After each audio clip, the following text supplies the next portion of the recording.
jaa ngeen jëf mbokk yi ci taamu bi Walf TV dal leen jàmm si seen magazine de la mi-journée ñoom mbégte tey dalal Ibrahima Sow nekkoon njiital association des Sénégalais de l'Amérique tey jii mu daal di taxawal kuréel gii di Sénégalais Society sëñ bi Sow ñu ngi lay nuyu di leen dalal si Walf TV. jërëjëf Assane maa ngi lay fay di la sant di la gërëm ci dalal bi nga ma dalal fii tey. ñu war a waxtaanee nekkeenu ñi nga xam ñoom ñooy sénégalais yi tukki ñu tàmbali ko sax ak seen kuréel yi nga xamante ni taxaw na yees muy Sénégalais Society ngir waxtaanee tàmbali waxtaan wi Sénégalais Society lan la. kuréel la boo xam ni ay sénégalais yu nekk ci diaspora bi ñenn ñi nekk États-Unis mbaa Amérique ñenn ñi nekk Europe ñenn ñi nekk ci yeneen continent yi.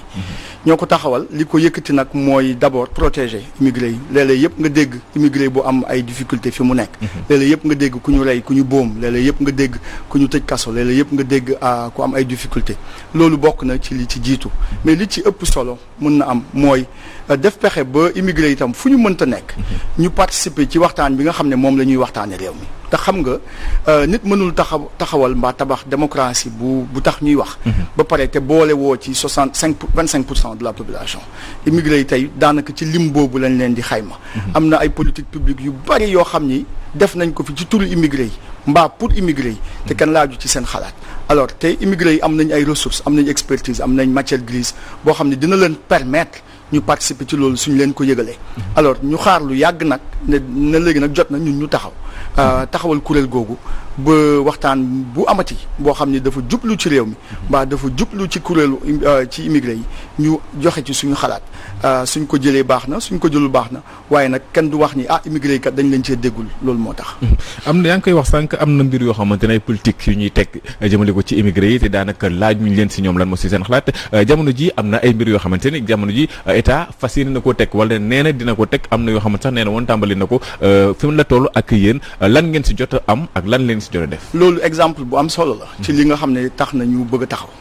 xam nga sànq ñu ngi koy wax soo demee tey bi nga xam ni ñi nga xam ne ñoo jiiti réew mi ñëw nañu. ci bokk na ci li ñu njëkk a wax jëmale ko ci diaspora bi mooy diaspora bi léegi 15e région la. alors diaspora 15e région la nag soo koy xool du lu ñu bind ci constitution bi du lu ñu bind ci benn ci charte réew mi. waaye nag réalité sociologique la réalité sociologique boobu mën na am na volonté politique boo xam ne exprimer nañ ko. mais doon na baax ñun ñi nga xam ne ñoom ñoo nekk ci diaspora bi mbaa ñi jiitee ñi nekk ci diaspora bi moo xam ci réew mi la moo xam ñi nekk ci biir diaspora bi ñu def ci animation scientifique jox ko contenu loolu lu sooxe la. ba tax na tey sooy wax 15e région bi tam kenn xamul wax dëgg yàlla lan moo nekk apport bi. alors noonu ñu ko waxee ci loolu sooy seetlu tam bi ñu waxee loolu ba pare ci diir bu yàggul dara mos nañ fi wax ci kaw ci ñi nga xam ne ñoo jiite réew mi ne léegi projet bu fi amati téeméer bu nekk danañ jël fukki ñu jox ko ñu nekk ci diaspora bi. loolu itam dañ ko wax rek wax dëgg yàlla mu nekk volonté bu am solo waaye kenn gisul contour réglementaire mbaa législatif. parce que lu mel noonu soo ko defee doon na baax ñu wote ci loi ni ku koy defati ci yoon yi ngay jaar mbaa moom ay règlement yu ñu jël édicté ko. waaye loolu gisuñu ko ci loolu itam mën nañ leen ko reprocher ñoom mais mën nañ ko reprocher suñu bopp. ndax ñun itam waroon nañ ci def animation waroon nañ itam gën a exigeant waroon nañ gën a vigilant pour wax ni loolu kat doyu rek ngeen wax ko waaye itam il faut que ñu mandarga ko. il faut que ñu mandarga ko ci ay xaatim. alors ñu ngi koy wax léegi ci jamono yi ñu nekk am na programme bu mag boo xam ni nee nañ dañoo bëgg a tabax téeméeri junni ay dëkkuwaay. te ñu ne loolu également am na pàcc boo xam ni dafa war a dem ci diaspora bi mais ci ban forme ci ban anam lan moo nekk contour yi nga xam ne ñooy réglementé loolu. warul nekk rek wax warul nekk rek volonté dafa war a nekk loo xam ne dañ ko légiférer dañ ko organiser. ci fan yi ñu jàll am na loi bu ñu voté bu am solo bu nekk bu tudd partenariat public privé. boo xam ne ci am na ay projets yu bari yoo xam ne su ko état bi yëkkatee su soxlaa alal day woo ay privé ñu ñëw bokk ci loolu dina intéressé waa diaspora bi parce que ñu bari ñu ngi foofu di xaar bëgg a ñibbisi bëggoon suñu ñëwee am ci xam la ñu war a investir. mais xamuñu ko est-ce que yaatal biñ ci war a yaatal ba mu egg ci diaspora bi def nañ ko. xaw ma est-ce que leeral nañ ko ci ñoom ba nga xam ne tey su nit ñu jógoon bugg cee dugg mën cee dugg amu ci sànq bi ñu waxee loolu nga wax léegi am na leneen luñ ci teg liñ ci teg mooy. suñu jàppale woon diaspora bi ci niñ ko war a jàppale suñu leen encadré woon ni ñu leen war a encadré apport bi ñu mën a indi ci réew mi dana weesu lool xaalis bii ñuy yónnee ndax waxuma la dara waaye xam-xam bi ñu ñi dajale foofu rek lu mën a am solo la lu mën a dimbali réew moo xam ne da nga nekk en voie de développement waxuma la loolu mais également ñu bari foofu tey seen li ñu dajale as tuut foofu lañ ko denc te loolu tey am na rapport de confiance yoo xam ni su fekkoon defar nañ ko suñu diggante réew mi ak diaspora bi xaalis boobu peut-être mën nañ ko transférer mu ñëw toog fii mënoon na dimbali bu baax a baax ci politique infrastructure yi nga xam ne moom la ñuy def ci noonu également problème bi gën a mag bi nga xam ne moom la diaspora bi jonkonteel mooy épargne retraite am na ñu bari ñoo xam ne dañ fay dem parce que amuñu këyit dañ fay dem parce que nekkuñu structure formelle yi amuñu fenn foo xam ni dañ fay cotiser seen épargne retraite loolu également su fekkoon rapport de confiance yi waroon am na loo xam ni la mënoon nañ ko drainer indi ko ci économie nationale bi te loolu également mënoon na dimbali réew mi ci politique infrastructure bi nga xam ne moom la tax Ibrahima Sow lañ dikkaat léegi si njëriñ li diaspora bi am te jëfandikoo wuñ ko ba tey ci réew mi waaye ñu taxaw de si 15e région bi sànq yaa ngi koy tudd 15e région ba moom moo tax diaspora bi tey am na ay député est-ce que député yooyu jamono ji ñi ngi doxal li nga xamante ne moom mooy njëriñu député si réew am député yi lu baax la waaye su fekkee laaj bi mooy ndax ñu ngi taxawu diaspora bi ni ñu leen mën a taxawoo wax dëgg yàlla man du ma wax ni ñu ngi koy def ndax li doon mën a tax ñu wax ne ñu ngi taxaw diaspora bi ñu ngi ko war a taxaw mooy ñu gis député yooyu jël ay initiative jël ay loi même su fekkee ni xam nañ ni ci législature yi passé ak bi fi nekk bariwul ay yoon yoo xam ni député yi dañuy initier loi bi li ci gën a bëri ci exécutif bi lay jóge kenn xamul lan moo tax muy demee noonu mais même su fekkee également peut-être nit ñi mën nañ la ne lii nekk lim ci député de la diaspora takkuwul ba ñooñu mën a am majorité boo xam ne mën nañu jàllale loi mais pour le principe rek waroon nañ ko mën a gis diaspora bi jonkonte na ay problème yu bari xam nga am na lu ñuy wax ci droit positif sénégalais mbaa am si texte yi ci règlement yi soo demee ci code yi lu ñuy wax le service au parquet mooy yow tey su fekkee bitim réew nga dëkk ma am ak yow contentieux su ma la yóbboo tribunal su ma leen waxee man kii may jëflanteel mbaa kii ma amal problème bitim réew la dëkk pour ma convoquer la li may soxla rek mooy ñu jox ma convocation ma yóbbu ko parquet am na ay immigré yu bari yoo xam ne ñàkk nañ seen alal mbaa condamné nañ leen ci lu mel noonu parce que dañ lay yóbbu tribunal fekk sax yëgoo ko loolu nag disposition la boo xam ne dafa nekk ci code yi nekk ci réew alors li ñu doon xaar ci député yu mel noonu mooy ñu identifier problème yu mel noonu daal dee def fexe ba ñu changer ko immigré yu bari ay agent économique lañ da ngay nekk bitim réew nga am fi dara nga am fi pàkk mbaa nga am fi kër mbaa nga am fi entreprise mbaa nga am fi lu mel noonu alors waxuñu sax mu am ay privilège de juridiction waxuñu sax ñu ne non dañu utal immunité di immigré yi mais mënoon nañoo ne comme que immigré lim bu takku lañu comme que bitim réew nañu nekk nañ ko def ba su leen nit buggee néewal doole mu bañ a yomb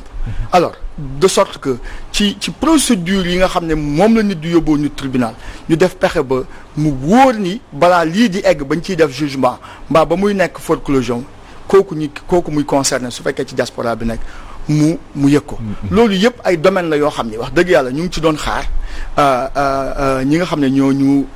toogal ci ndawum réew mi doon leen xaar également ñuy ñëw ci ñun di ñu informer ci liy xew ci réew mi di ñu déglu également ñu leen di wax suñu point de vue ci li nga xam ne mooy suñu gis-gis waaye wax dëgg yàlla gisee législature bi en tout cas gisuñu leen ñu taxawaay boobu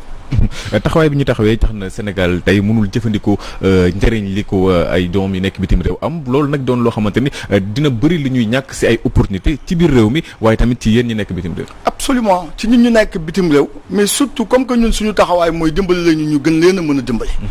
suñu taxawaay mooy lii nit ñi jàpp ni lu am solo la lu immigré yi di indi lu am solo la waaye ñun ñu jàpp ni immigré yi mën nañoo indi sax lu ko gën a mën a ëpp solo. maa ngi lay wax léegi ci li ñuy indi xaalis bi moo ci gën a ñàkk solo ndax xam-xam bi soo demee New York tey ngay gis ay sénégalais yu bari yoo xam ne kii dafa yor table kii yor boutique kii dafa yor entreprise ñooñu ñëpp ay entrepreneur la yoo xam ne tey ci li nga xam ne tey moom mooy priorité bi di politique d'emploi su leen nit encadré woon ñu ci mën a def lu am solo la te loolu defuñu ko alors transfert wax naa ko léegi épargne transfert épargne retraite loolu yëpp ay mbir la yoo xam ni su fekkoon taxawaay bi ñu war a taxaw nañ ko immigré ak immigration sénégalaise bi naam am na impact bu am solo ci doxalinu réew mi sur le plan économique ak sur le plan social mais mënoon na am doxalin ba impact bu ko ëpp solo léegi nag taxawaay bi du nekk rek taxaw di dénoncer taxawaay bi ci taxaw également seet nag la ko mën a rectifier. loolu bokk na ci kuréel bii nga xam ne man ak ñeneen ñoo ko taxawal moo ñu yëkkati pour encore une fois suñu baat ñu dégg ko ci li nga xam ne moom mooy doxalinu politique mise en place politique publique yi. loolu defe naa suñ ko defee dina bokk ci li mën a saafara loolu. xam-xam baa ngi fi. buñ ko déggee fii ak bitim réew koppar gaa ngi fi lan moo ko teree dox kon. bon li ko teree dox rek mooy li ma la wax boolewuñ ci nit ñi. peut-être réforme yi ñu war a def pour nit ñi mu am une participation bëgguma mu am répétition bëgguma participation plus participative mais en tout cas mu am participation bu am solo. gisuñu ko. Peut-être également mën na am ñi defoon réforme bi ne suñu defee député yi mën na am dina gën a mën a am symbiose dina gën a am dynamisme loolu lañ ci yaakaaroon mais peut-être suñu taxawoon tey ñu évaluer ko wax dëgg yàlla mooy li ma la wax léegi gisuñu benn loi ak benn initiative bu ñu jël alors donc comme il faut toujours ñu taxaw di évaluer en tout cas mën nañu constater que dëgg la ñu ngi jouer ay rôle yu am solo mais mën na ëpp loolu alors et que peut-être sans peut-être vouloir critiquer ce qu'ils le mettent en place ñun suñu posture mooy jàpp nañ ni peut-être ci lii ñu jëm suñ ci eggee mën na bokk ci li nga xam ne bokk na ci li koy saafara. muy Sénégalais Society. kuréel gi nga xamante ni taxawal ngeen ko saa su ne dañuy dégg ñi nga xamante ni ñoom ñooy nekk bitim réew wala yenn kuréel yoo xamante ni ci yooyu lay yëngu di dànkaafu nguur gi di wax ni ak ñi koy teewal ci réew yooyu daanaka jàppale wuñ Sénégalais yi fa nekk ni ñu leen war a jàppale est-ce que ay accusation loo xam ne dañ koy yëkkati nii rek wala am na fu ñu ko teg. am na fu ñu ko teg am na lu ci nekk dëgg am na lu ci nekk dëgg am na ay maa ngi koy am na ay kuréel yu fay toog réew mi yu bari yoo xam ni soo fa eggee nga gis fa ay nit ñu bari ñoo xam ni wax dëgg yàlla ñu ngi fa di fa liggéey yoo xam ni doo xam lu tax ñu nekk fa pléthore boobu moom wax dëgg yàlla mu ngi fa qualité service bi tam léeg-léeg nga gis ci ay yéexaay yoo xam ni yu am solo la léeg-léeg nag nga gis ci ay nit ñu xarañ ñu buggu seen communauté ñoo xam ne également suñu ñëwee dañuy bokk ci communauté bi ba pare taxawal communauté bi bokk na ci également loo xam ni nit gis na ko lu positif mooy at yi passé wax dëgg yàlla gis nañ état bi dugal loxoom bu baax ci dimbali sénégalais yi nga xam ne dañ leen faa boom ñu delloo si leen parce que loolu lu cher la alors souvent su fekkee ñun rek ñoo koy dajale dafay diis donc gis nañ ay nit ñu bari ñoo xam ni suñu génnee àddina état très rapidement day wax lii de man maa koy fay ma delloo ko gis nañ également ci at yi jàll pour la plupart du temps dañ doon gis ay problème mu nga bëgg a renouveler sa passeport ñu lay wax ni amul machine bi koy defar dafa yàqu mbaa da ngay déposer foofu ñu indi ko Sénégal muy jël diir bu yàgg waaye léegi wax dëgg yàlla diir bi gàtt na lool da ngay gis koo xam ni dafay lu mel ni États-Unis nga xam ni consulat bi New York la nekk da ngay gis ku jóge ci état yi ci benn bés ñëw defar passeport am delluwaat alors noonu également ci carte d'identité alors donc loolu tam lu jara wax la lu jara biral la également loo xam ni am na ci. coow yu mel noonu coowu jafe-jafe yi bu muy gën a jóg mooy fu ñu boomee benn doomu sénégalais muy États-Unis wala beneen réew dañuy dégg ay organisation yu bëri ku si mel ne par exemple mën nañu ko citer Horizon Sans Frontières yëkkati ay kàddoom ne nguur gi taxawul ay doomam ni mu leen war a taxawu.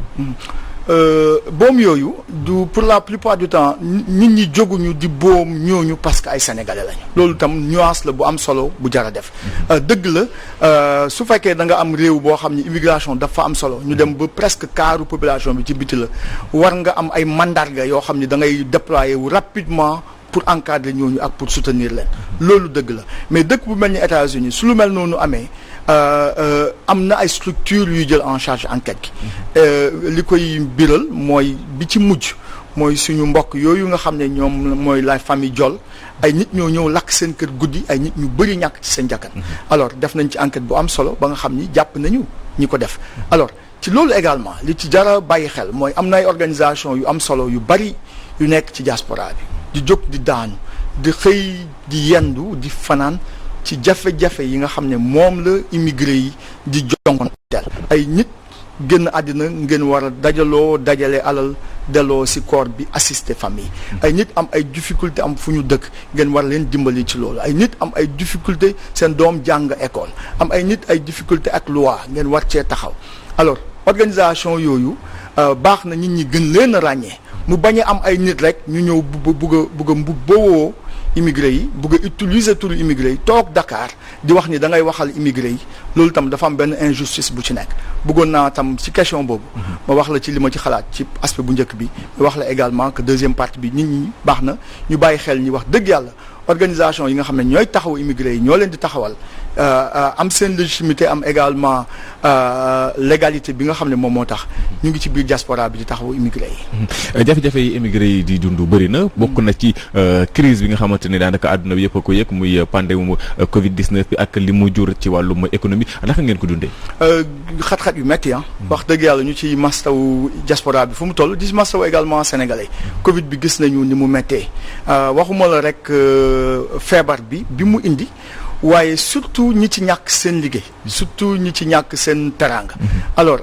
ay dëkk yu mel ni États-Unis metti woon na trop parce que ñun toog nañ jamono bu yàgg boo xam ni dañu tëj dëkk bi alors nit ñi toog ci kër yi peut-être am na ñu ci am chance ñoo xam ne doon nañ def télétravail seen liggéey may na leen ko mais ñi nga xam ne da ngay dawal taxi mbaa da ngay lët dafay laaj contact direct ñooñu mënuloo def traite de l'heure ñu bëri ci ñooñu dañu ñàkk seen liggéey dëgg la organisation je veux dire gouvernement local yi locaux yi plutôt mbaa gouvernement au niveau de l'État mbaa au niveau fédéral comme sax gouvernement Sénégal wax dëgg yàlla gestu nañu nit ñooñu jàppale leen sur le plan social alors leneen li ci jara métit bi li tax ñu gën ko ressentir également mais en tout cas lu bokk ci métit bi mooy bi feebar bi commencé gis nañu yenn Sénégalais yu bëri tiit peut-être bëgg a ñibbi si seen réew nit ñi wax leen mënatu leen fi ñëw parce que alors comprendre nañu bu baax que lu mel ni su amee bett àddina bi mu nekk problème dëgg la il faut que ñu jël mëtuwaay pour protéger la société à l'intérieur il faut que ñu jël les mëtuwaay pour que sur le plan sanitaire feebar bi bañ a protéger mais su doomu Sénégal jaaxlee bitim réew di daw bëgg a dem Sénégal loolu même su ko nit di arrêté am na yoon boo ko war a defee ba mu bañ a jël forme stigmatisation ba mu bañ a jël forme kooku tiit ba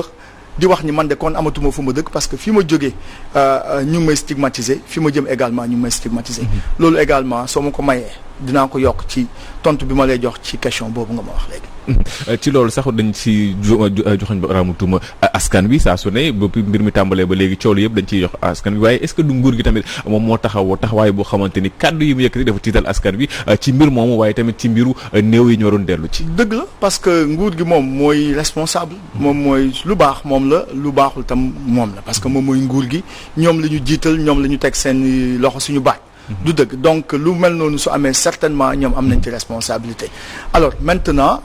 il faut dire également que peut-être circonstances atténuantes yi ñu mën a am ñoom mooy mën na am pandémie bi mag na magaay boo xam ni dal na seen kaw ci mbetteel boo xam ni peut-être jaaxal na leen souvent également dafa am ay organisations yu mel ni OMS yoo xam ne dafa am ay 4 mois ak ay critères ak ay procédures yu ñuy mettre en place bëgg a nguur yëpp di ci jaar bon mun na am loolu la beneen circonstance atténuante bi mooy ñun bi ñu nekkee bitim réew ñu wax ñu ni suñu réew bokk na ci réew yi gën a gérer te ay organisations yu sérieuses ñoo ko wax yi gën a gérer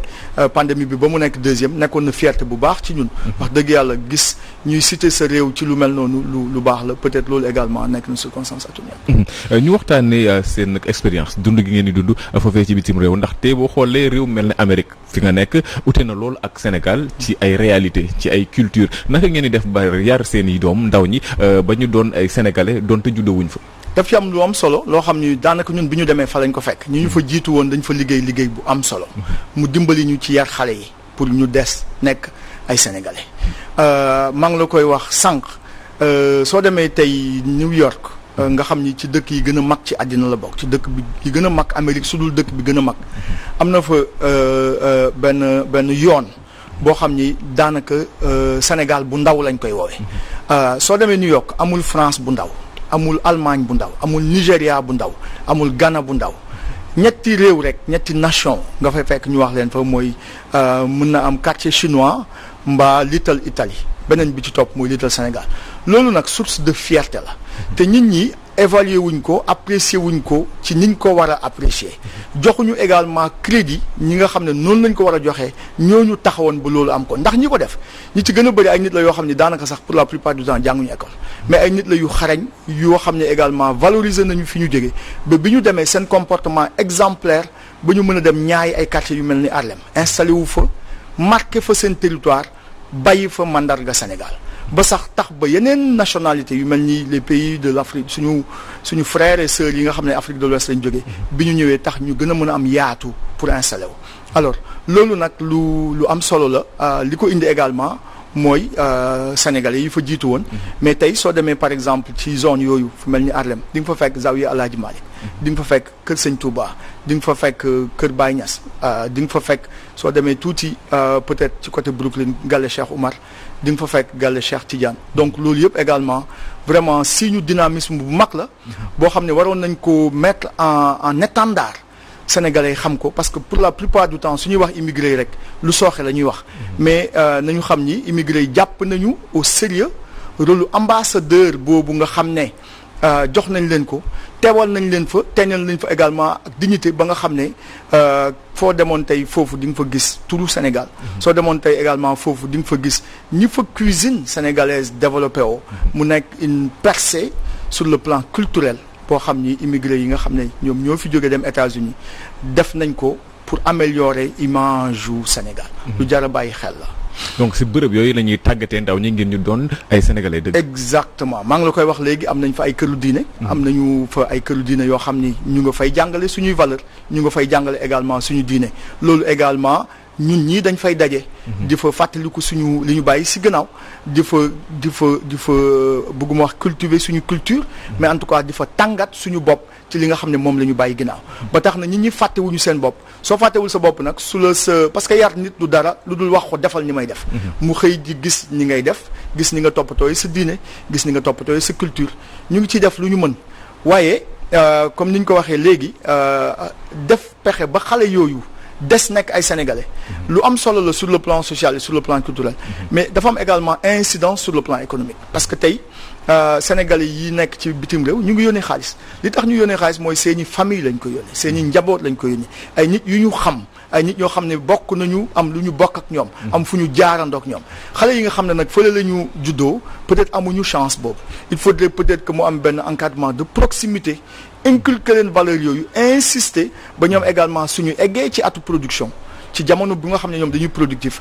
mentalité boobu ak culture boobu ak xarañ boobu ak bugg sa réew boobu nekk ci ñoom ba ñoom tam ñu dem ci direction boobu mais waxuma la sax xaalis bi mais même xam-xam bi nga xam ne ñoom ñu ngi koy acquérir ci pays yooyu mu nekk ay pays développés ñu mën ko indiwaat soutenir seen pays seen nation seen état pour mu développer wu. Chinatown bu ñu ko waxee ci àdduna bi daanaka ñëpp xam nañ ko Little Sénégal daanaka maa ngi koy door a dégg te doon na mbir moo xamante ni yaakaar naa ne war nañ ko jox doole est-ce que nguur gi tey jotul mu gën a dëgëral ñi nga xamante ñoom ñoo fa nekk jamono ji daal di gën a yombal li nga xamante moom mooy dem ak dëkk bi ak tamit investissement yi jóge foofu di ñëw fii. li nguur gi war a def sax mooy def pexe ba loolu sax ba mu bañ a dëñ parce que loolu dafa am loo xam ni da koy wàññi. soo demee tey fu mel ni New York dafa am benn boom je veux pas dire boom économique dafa am ay nit ñu bari ñu fa dëkk. dafa am population dafa am accroissement population bi nit ñu bari dañu ñëw installé wu New York. léegi nag loolu incidence bu njëkk bi mooy dëkkuwaay njëg bi dafa yokk ñi nga xam ne dañoo loué soo li ngay fay sa luwaas da ngay gis léeg-léeg ay luwaas yoo xam ne dafay jóge ci benn nekk ñaar doublé alors donc loolu dafay am incidence ci ñi nga xam ne dañ fa ubbi woon ay bitik di jaay ay produits sénégalais dañ fa ubbi woon ay restaurant di servir kiiwu sénégalais dañ fa amoon ay petite mosquée mbaa dañ fa amoon sax ay appartement ci quartier yooyu parce que dañ leen di pousse moom la ñuy wax gentrification in English alors loolu su fekkee ni nit ñi jàpp nañ ni am na valeur boo xam ni moom moo ànd ak dëkk bu mel ni New York ñu am fa identité sénégalaise waroon nañ ci am ay politiques yu ñu mettre en place pour maintenir ko ci sama xam-xam ci en fait sama gis-gis doon na bokk ci politique yooyu mu amoon benn par exemple lu mel ni ligne de crédit pour soutenir business yooyu yoo xam ni parce que soo demee tey ci ay dëkk yu mel ni Yémen Yémen nit yi nga xam ne ñu ngi États-Unis dañ leen xam ci mbirum grocery store te grocery store yooyu puisque ñun amuñu culture def crédit